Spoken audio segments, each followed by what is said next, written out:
están, muchachos? Muy buenos días, los saluda el profesor Francisco Mendoza. Hoy tenemos nuestra última clase de avance del curso de Historia del Perú. ¿Ya? Así que tenemos que hacer un periodo con varios gobiernos en el proceso. Tenemos que hablar del gobierno de Francisco Morales Bermúdez, que es la segunda parte del gobierno de las Fuerzas Armadas que había sido iniciado con Velasco. Tenemos que hablar también del gobierno de Fernando Belaúnde Terry en su segundo periodo presidencial, del año 80 al 85. Tenemos que hablar de Alan García, tenemos que hablar de Fujimori y del gobierno de Paniagua. Ahora, preguntas sobre este periodo, ¿han habido en examen de admisión? La respuesta es sí. Han habido preguntas sobre el gobierno de Belaúnde, ya ha venido una pregunta hace poco sobre el primer gobierno de Alan García, y ha venido preguntas sobre Fujimori, ya. De la transición no ha venido pregunta directa, ya, pero de todas maneras hay que tomar en cuenta como parte del proceso precisamente de la culminación del gobierno fujimorista. Ahora, podría venir o hay algún evento de coyuntura que podría estar relacionado, ya, como para que algún profesor tome en cuenta este tema y que lo pueda preguntar en el examen de admisión, por supuesto. Ya, por supuesto, recuerda que el gobierno de Castillo le están acusando de comunista, de terrorista, etcétera. ¿Ya? Y hay muchos profesores de la universidad que terminan saliendo, pues, sobre todo en las redes sociales, en discusiones personales, a terminar planteando de que se están distorsionando completamente los conceptos. Entonces, por ahí algún profesor le puede terminar saliendo la idea de preguntar sobre ello y pueda terminar filtrándose precisamente esta pregunta dentro de un examen de admisión. Así que hay que tenerle mucho cuidado sobre todo el tema del periodo de los 80. ¿Okay? Comencemos porque el tiempo luego se nos hace bastante corto para los múltiples temas que tenemos que hacer. A ver, no te olvides que estamos ya el 23 de septiembre de aniversario, así que ya estamos, bueno, el 23 de agosto, disculpa, ya de aniversario, hace 48 años, así que se les invita a todas las actividades que se realicen por parte de la institución. Comencemos trabajando con el gobierno de Morales Bermúdez, pero para eso hay que recordar previamente qué es lo que estaba pasando antes. Recuerden que entre mediados de la década de los 50 y hasta mediados de la década de los 60, en el Perú se va a terminar viviendo un periodo que se le conoce con el nombre de reformismo moderado, ¿ya? Así se le suele llamar. Es decir, estamos hablando de gobiernos ligados a la burguesía, ¿ya? Que vienen teniendo ideas de desarrollo industrial para el desarrollo del país y que se viene discutiendo además el tema del desarrollo de la reforma agraria, ¿ya? Se le llama reformismo moderado o reformismo democrático porque se intenta a través de las herramientas de la democracia, es decir, a través de propuestas con el Congreso, de discusiones políticas, de acuerdos ya, partidarios, terminar llevando a cabo estas propuestas de desarrollo. Pero, lamentablemente, ese reformismo moderado no terminó funcionando, ¿ya? El gobierno de Prado, ¿ya? Que intenta hacer inicialmente una propuesta económica de carácter proteccionista para defender a la derecha, que consideraba que ese sistema no funcionaba, y finalmente se aplica a través de Pedro Beltrán, ¿ya? Como ministro de Economía, una economía más de carácter abierto y liberal, ¿ya? El mismo que había sido ministro de Economía en la época de Odría, a favor de la exportación de materias primas. Pues bueno, cuando llega Belaúnde al gobierno, después de un intermedio de gobierno militar, recuerden que había muchas, digamos así, expectativas con respecto a la año 66. Hugo Blanco había terminado encabezando una movilización campesina, tomas en favor del campesinado. Si bien por agraria comenzó a aparecer un grupo encabezado por parte de Héctor Oveja, ya influenciado y entrenado en Cuba, quien va a intentar hacer una revolución. Ese señor va a terminar siendo derrotado. Malestar en el ambiente con respecto a una reforma no realizada. El gobierno de la Junta Militar, dirigida por Pérez Godoy y luego por Nicolás Lingley, recuerden que va a establecer la ley de bases de la reforma agraria. Plantea una reforma progresiva, 1 año en el Valle de la Convención, 3 años en el Cusco, 5 años en el sur del país y luego a nivel nacional. Como decía la vez pasada, hasta tiempo se le venía dando a los grandes hacendados de la costa norte para que cambien sus inversiones a otro tipo de negocios. Pero en lugar de hacerlo, al contrario, comenzaron a preparar su estrategia para terminar tumbándose el proceso de la reforma agraria. Cuando Belaúnde llega al poder, recuerden que la mayoría del Congreso estaba conformada por una alianza obstruccionista entre el odrismo, ya la UNO, la Unión Nacional Odrista, y el APRA. Le decía que la clase pasada que el odrismo no quiere la reforma agraria porque Odría defiende los intereses de los grandes hacendados, ¿ya? Y evidentemente no los quiere que esté en desacuerdo con la reforma agraria, sino que esté en desacuerdo que la haga Belaúnde, ¿ya? Así que esta idea de obstruir, demoler, bombardear el gobierno, ¿ya? Bombardear el gobierno para que este termine siendo un fracaso y poder llegar al poder, no es nuevo, no es de Keiko ni de López Aliaga, termina siendo desde hace tiempo, y el APRA era especialista en eso. Pues bueno, ante la propuesta de reforma agraria de la UNDE, ¿ya? Y la negativa de promulgarla por parte del Congreso, recuerden que las protestas sociales por reforma agraria comienzan a crecer, que un hecho inédito es que el propio Belaúnde terminó saliendo a la prensa, ya, a terminar diciendo que él estaba de acuerdo con las protestas que estaban haciendo, porque el Congreso, indolente, no le estaba haciendo caso a la necesidad del pueblo. O sea, el gobierno alentó a las protestas, ¿ya? Eso hizo de que el Congreso comience a acelerar el paso sobre la reforma agraria. E hizo una ley de reforma agraria en el año 65, pero que, como les decía, terminó siendo un fiasco, ¿ya? Pagaba grandes indemnizaciones a los gamonales en la sierra y no le quitaban las tierras a los grandes hacendados costeños. O sea, con la élite económica del país no chocaba, ¿ya? Eso indignó a la población, siguió generando protestas y aparecen grupos guerrilleros como el Movimiento de Izquierda Revolucionaria y un nuevo rebrote del ELN de Torreja. La cuestión está en que estos grupos terminan siendo derrotados, ya muchos de sus seguidores y líderes terminan siendo asesinados. Es asesinado Javier Heró, ya, que ha sido nuevamente puesto de moda por el tema abeja, ya, poeta joven sanmarquino, ya, termina siendo asesinado Luis de la Puente del Movimiento Izquierdo Revolucionario, aplastados. Lo que hay que tomar en cuenta es que el malestar, ya, por una reforma agraria que no se hace o se hace, ya, gusta, son conceptos diferentes. En la política se usa cualquier cosa para poder chancar al opositor, cualquier cosa. Y lo malo que haya hecho, o lo que puede terminar siendo exagerado, se debe exagerar. Pero bueno, regresando. Ante el tema, recuerden que al final el gobierno de la UNDE hay un tema que estalla y que termina siendo un escándalo, el famoso escándalo de la pérdida de la página 11. El gobierno de Belaúnde negocia con la IPC, ya, para, bueno, el APRA exigía la estatización de la IPC para poder controlar el precio del combustible a nivel nacional, cosa que tenía evidentemente un gran respaldo popular, ya. Pues si tú le dices a la gente, ¿sabes qué? El balón de gas no va a costar 50 soles, va a terminar costando 20, ¿ya? Y el pan va a costar 10 céntimos, y el kilo de pollo va a costar 2 soles, ya 2 soles, y la caja de cerveza va a costar 15 soles, la gente va a estar contenta. No le va a interesar que el gobierno haga subsidios, subsidios, que importa, mientras yo gaste menos está bonito. Las consecuencias van a venir después. Pero el APRA decía, hay que estatizar la IPC porque está manipulando los precios a su favor, ¿ya? De esa manera bajaremos los precios para que el pueblo esté más contento. La gente decía, por supuesto que sí, el APRA no se entiende. Pero Belaúnde terminó planteando otra medida, ¿ya? Que el petróleo que está en el subsuelo le pertenece al Estado peruano, que todo nuestro petróleo se lo venderemos a la IPC, que la IPC lo refinará y lo convertirá en combustible y que este se encargará del comercio a nivel nacional. Pero como el petróleo es peruano, entonces se negocia el precio del combustible con ellos. Esa fue una medida que Belaúnde argumentaba se hacía ¿para qué? Para que se demuestre a nivel internacional que el Perú no está en contra de las inversiones, que respeta los acuerdos, que no va a terminar estatizando ninguna empresa, que al contrario es una forma de alentar la inversión.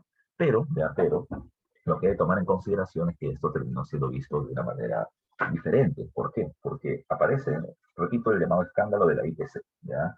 ¿Cuál es el escándalo de la IPC? Por si no se acuerdan, recuerden que el acuerdo del Acta de Talara tenía 10 páginas, pero se hizo una página extra en el momento de la negociación, donde se hizo el cálculo matemático de cómo se iba a terminar. Se mostraron las 10 páginas más, no esa última, ya, más esa última. De tal forma que el representante de la empresa petrolera fiscal, el representante de la venta del petróleo peruano, Aurelio Torres de Mola, salió a denunciar públicamente que no estaban mostrando la página 11, ya que eso termina siendo una afrenta al país, porque ahí se decía cómo iba a estar el precio del combustible y todo lo demás, y que por lo tanto no han querido mostrar al país ya cómo es que se ha hecho la negociación. Políticas, vienen los políticos, el APRA sale al frente, termina diciendo que Belaúnde es un miserable, vende patria, pro norteamericano, defensor del imperialismo, no busca la defensa de los intereses del país, etcétera, ¿ya? Así que la imagen de Belaúnde, decayó, ¿ya?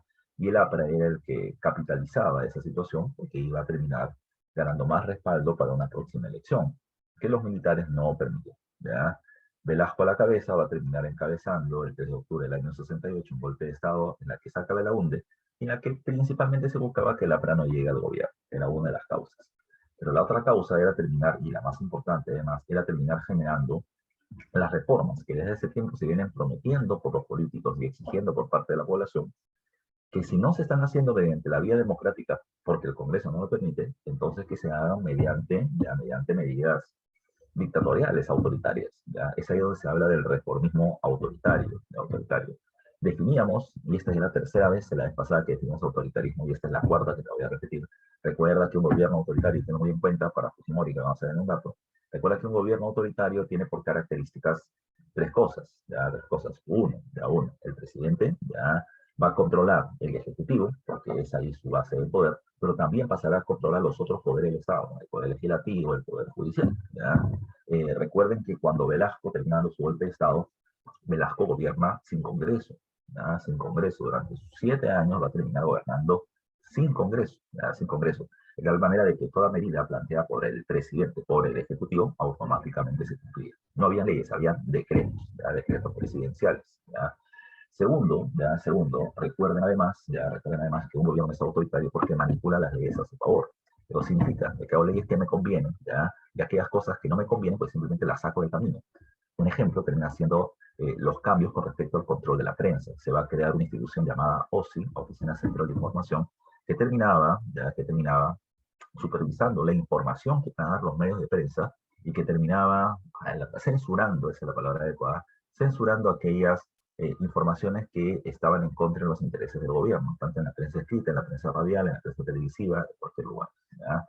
También se terminó estableciendo diferentes leyes de prensa, ¿ya? En la que terminó a, sacando de la dirección de los diarios a aquellos, digamos así, empresarios y periodistas que terminaban criticando las medidas del gobierno. ¿Ya? Para terminar dándole un toque democrático, Velasco le daba el control del diario a los trabajadores del diario. ¿Ya? Pero la dirección del diario se la terminaba dando personas cercanas al gobierno velasquista, de tal manera que se terminaba estableciendo ciertos controles y la OSI terminaba haciendo las censuras correspondientes. Entonces, los diarios ahora terminaban siendo parametrados, ¿ya? Ese es el término correcto. Es decir, terminaban teniendo límites, ya podías hablar de aquí a acá, pero más allá no puedes hablar. O sea, contra el gobierno no puedes hablar porque si no te van a terminar fiscalizando demasiado. Eh, Esa es otra medida, ya como parte de la manipulación de las leyes. Y la tercera característica de un gobierno autoritario es que elimina a la oposición. No es que los partidos políticos fueron perseguidos e ilegalizados, no, ya hubieron otras cosas. No hay elecciones para el Congreso, no hay elecciones para los municipios, etcétera, de tal manera que los partidos no tienen dónde terminar metiendo su gente. ¿Ya? Segundo, recuerden que como Velasco está comenzando a hacer una serie de reformas que hace tiempo la población quería ya tener, pues la gente vio que los partidos políticos no sirven de nada, ¿ya? Porque han estado diciendo que van a hacer y nunca hacen nada. El gobierno de Velasco en tres patadas terminó haciendo todas las reformas que se anunciaban que iban a hacer los partidos políticos. De tal forma que la gente comenzó digamos, a desconfiar de ellos o a no necesitarlos, entre comillas. Y el tercer caso, ya es que muchos de los principales ideólogos y políticos de los diferentes partidos, ya de Acción Popular, de la Democracia Cristiana, del APRA, etcétera, fueron jalados al gobierno militar para que puedan terminar aplicando las reformas que tanto tiempo habían dicho que iban a hacer. ¿Ya? Así que, por lo tanto, comenzó digamos así, a desestructurar los partidos, a ponerlos dentro del gobierno, pero no amenazados, sino porque era el momento, ¿no? O sea, yo como político digo, la gran medida del país es la reforma agraria y tiene que ser hecha así, ¿ya? Pero mi partido nunca llegaba a gobernar o me ponían trabas para poder hacer el cambio, así que el gobierno me la decía, papi, aquí te doy todas las herramientas para que lo hagas, ¿ya? De tal manera que con eso los partidos perdían técnicos, perdían influencia, perdían poder entre la población, no tenían cargos y comenzaron a perder influencia. Los partidos que sí terminaron teniendo más fuerza son los partidos de izquierda, eran muchos los partidos de izquierda socialista, pero que Velasco, y eso hay que insistir, Velasco socialista no es, ¿ya? Y los socialistas no terminaban siendo velasquistas, consideraban que las reformas de Velasco terminaban siendo unas buenas reformas que serían la base para una revolución real del Estado, ¿ya? Es como que apoyamos a Velasco en la medida, un momentito, muchachos.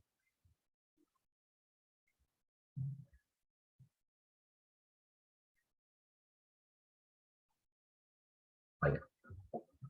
Entonces, ya miren, ya leí lo que me estás mandando. Entonces, eh, me cortó la idea. Eh, Alguien que me ayude en qué justo estaba diciendo ahorita. Mm, se me fue lo que estaba diciendo. Ah, ya bueno, entonces, te planteaba de que con todo esto, ya podemos ver algunas reformas importantes del gobierno velazquista. Y son dos las que tenemos que tener muy en cuenta, ¿ya? Primero, que además de que Velasco es un gobierno de carácter autoritario, Velasco también termina siendo un gobierno de carácter nacionalista. ¿Ya? Cuando hablamos de nacionalismo, ese es otro concepto diferente que lo debes conocer por historia universal. El nacionalismo planteaba la autodeterminación, ya la autodeterminación de un país para tomar decisiones sin influencia de otro, ya sin influencia de otro. Y que además, en el término económico, el nacionalismo implicaba que los recursos del país eran controlados por parte de las personas de este país, o sea, no por extranjeros, no por extranjeros. Bajo ese concepto de nacionalismo hay que tomar en cuenta, por lo tanto, ciertos criterios, ciertos criterios. Recuerda que el gobierno militar consideraba de que el gobierno peruano debería tener soberanía económica. Entonces, ellos decían, no podemos tener soberanía económica si nuestros principales recursos se terminan encontrando manejados por parte de empresarios extranjeros que se llevan la mayor cantidad de beneficios económicos para ellos y no para el país. ¿Ya? Entonces, bajo esa lógica, ¿ya? ¿Qué es lo que se planteó? Lo primero que se planteó es que las empresas extranjeras que quieren trabajar en el país lo pueden seguir haciendo, pero van a tener que pagar determinados tributos, van a tener que invertir parte de su ganancia, es decir, se les pone una serie de parámetros, ¿ya? Así que como muchos no quisieron aceptarlo, el gobierno militar lo que hizo fue estatizaciones, ¿ya? Estatizaciones. Es decir, ya no van a estar en manos de ustedes, van a estar en manos de la nación. Pero como no hay empresarios que puedan dirigir eso, entonces lo dirige el Estado. El Estado comienza a estatizar qué cosa, comienza a estatizar la IPC, que es la primera, que se convierte en Electroperú. Estatiza el servicio del sistema eléctrico, lo convierte en Electroperú. Estatiza el servicio, por ejemplo, de transportes de trenes y lo convierten en AFER Perú, la empresa nacional de ferrocarriles, el transporte urbano en AFER Perú, el servicio de aviones a Aeroperú, termina controlando el servicio de telecomunicaciones, ya radio, televisión, ya telefonía, ya y lo convierte del Perú, la empresa nacional de telecomunicaciones, así por el estilo, así por el estilo. De esa manera también, como la mayoría de las empresas eran manejadas por parte de capitales norteamericanos, pues terminamos teniendo una dura pelea con los Estados Unidos por ese tipo de medidas. ¿Ya? Entonces no te olvides, hay una medida de carácter nacionalista y antiimperialista a la vez, porque va a terminar chocando con los intereses de los Estados Unidos, lo cual fue muy celebrado por parte de la población peruana. Uno, ¿por qué? Porque el gobierno se ponía los pantalones para defender ya, los recursos y había una idea de industrialización nacional. Y además de esto, estas estatizaciones se hicieron cuando el gobierno norteamericano nos amenazó. ¿Ya? Yo les contaba la vez pasada de la llamada guerra del atún. Dos embarcaciones extractoras de atún están dentro de nuestras 200 millas, violando nuestra soberanía nacional, que había sido permitido durante décadas por parte de los gobiernos anteriores, pero Velasco ya no. ¿Ya? Velasco capturó las atuneras, devolvió la tripulación, pero no las embarcaciones. Estos unos rompió relaciones con nosotros, comerciales, y nosotros le quitamos sus empresas. ¿Ya? Ya, Velasco se puso como la imagen de somos un país independiente y no nos vamos a dejar pisar por los gringos. Eso a la gente le gustó. ¿Ya? También dentro de ese mismo nacionalismo se va a comenzar a cultivar la música criolla, la música andina, etcétera. Se va a relevar la imagen del pacamaro, el quechua va a ser idioma oficial, al igual que el castellano, y un montón de imágenes de ese tipo. ¿Ya? También termina siendo importante el tema cultural dentro de esta idea del nacionalismo. El otro punto importante, además del nacionalismo, ya termina siendo la reforma agraria. ¿Ya? La reforma agraria. La reforma agraria, como ya te estaba mencionando al inicio de la clase, era un tema que se venía exigiendo desde hace algún tiempo atrás, ¿ya? Y Velasco lo va a terminar llevando a la práctica. El 24 de junio del 69 se hace la reforma agraria en la que las tierras de los ramonales serranos y los hacendados costeños van a terminar siendo expropiadas y progresivamente, no de un solo golpe, progresivamente, ¿ya? Pero se va a chocar con todos, con los Choquehuanca de Junín y con los Astillaga de Piura, con todos, ya, con todos, no se hizo discriminación. Sus tierras no van a ser entregadas de manera individual a los campesinos, sino entregadas en condición de cooperativas. Es decir, los trabajadores de la hacienda Huando ahora pasaban a ser los dirigentes de la cooperativa de la hacienda Huando. ¿Ya? Ustedes antes cultivaban, ahora cultivan y administran. ¿Ya? O sea, ustedes van a ser los dueños, pero en conjunto, hay una colectivización de la tierra. Recuerda que la idea es bonita, ya es idealista, el patrón no comerá más de tu mano, ya la tierra es de quien la trabaja, discursos que además eran de la Revolución Mexicana, del Plan Ayala, de Emiliano Zapata, pero que se plantean en el Perú. La gente está muy entusiasmada. Lamentablemente, y también lo dijimos la vez pasada, el problema de la reforma agraria es que no funcionó. Y no funcionó por varios motivos, sobre todo porque el gobierno no conoce la realidad del campo en el Perú. la mayoría de los trabajadores campesinos terminan siendo, la tasa te decía el término arrendil, ¿ya? El arrendil terminaba siendo aquel, ¿ya? El arrendil terminaba siendo aquel en Yanacona, ¿ya? Para poder trabajar en ella. Pero este arrendil no terminaba siendo, ¿ya? Digamos así, un Yanacona legalizado, ¿ya? En los documentos bergamonal, y por lo tanto no recibió porción de tierras. En la costa habían trabajadores permanentes que terminaban siendo trabajadores de planilla, y a ellos se les terminó dando las cooperativas.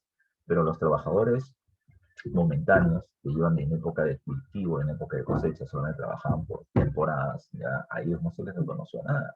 Repito, solo 24% de la población campesina se beneficiaba. Los demás no recibieron beneficios de la reforma agraria. Y como ya no podían estar en los lugares donde chambeaban, pues comenzaron a migrar a las ciudades. Y hay un nuevo proceso de migración por una reforma agraria que no estuvo bien planificada. También recuerden que es la falta de apoyo técnico por parte del Estado con profesionales escasos para terminar ayudando el buen desarrollo de las cooperativas. La falta de apoyo tecnológico, ya maquinarias, etcétera, para que todo eso termine desarrollándose. Hubieron limitantes y la consecuencia fue que la producción agrícola terminó bajando tremendamente. De tal manera, ¿ya? De tal manera, hay que tomar en consideración de que la situación no terminó siendo tan positiva. Finalmente, ya hablamos de que en el año 1973 hay un inconveniente, que decía la vez pasada. ¿Cuál fue ese inconveniente? Espero recuerdes, el inconveniente fue la crisis internacional del petróleo. El precio del petróleo subió porque Arabia lo dejó de vender por los próximos 5 años. Estados Unidos y Europa priorizan la compra de petróleo y reducen la compra de minerales. El Perú dependía, a pesar de sus peleas con Estados Unidos, dependía de la exportación de minerales hacia Norteamérica. Y cuando Estados Unidos comenzó a comprar menos y por menos precio, pues los ingresos del Estado bajaron, no pudo pagar la tremenda planilla del Estado, porque ahora burocracia ya no era solamente el presidente, los ministros, los asesores, ¿ya? Los alcaldes, sino que también burocracia terminaba siendo el profesor, ya el médico, el policía, los militares, que siempre lo fueron, pero ahora también terminan siendo los trabajadores de las empresas o de las industrias del Estado. Como la burocracia era tan grande y los ingresos eran tan pocos, al principio Velasco lo que hizo fue, ante la devaluación y ante la crisis económica de las industrias, para intentar mantener la calma, lo que hizo fue un proceso de congelamiento del precio de los productos. Es decir, económicamente el Perú estaba en una tremenda y profunda ruina, pero el gobierno de Velasco lo que hizo fue subsidiar los precios de los productos, para que cuando tú vayas al mercado el perro de leche siga costando 3 soles 20, cuando en realidad debería costar 5 o 6 soles. ¿Ya? Finalmente, ya en el año 74, Velasco decide hacer un acuerdo con los Estados Unidos y recibir préstamos de los mismos, ¿ya? Con el cual el gobierno se comprometió a indemnizar a las haciendas que terminaron, o a las empresas que terminaron siendo perjudicadas por las estatizaciones del gobierno. Pero además de eso, ¿ya? Pero además de eso, como subsidiar los productos y pagar la deuda que venía teniendo el Estado era un problema, bueno, entonces,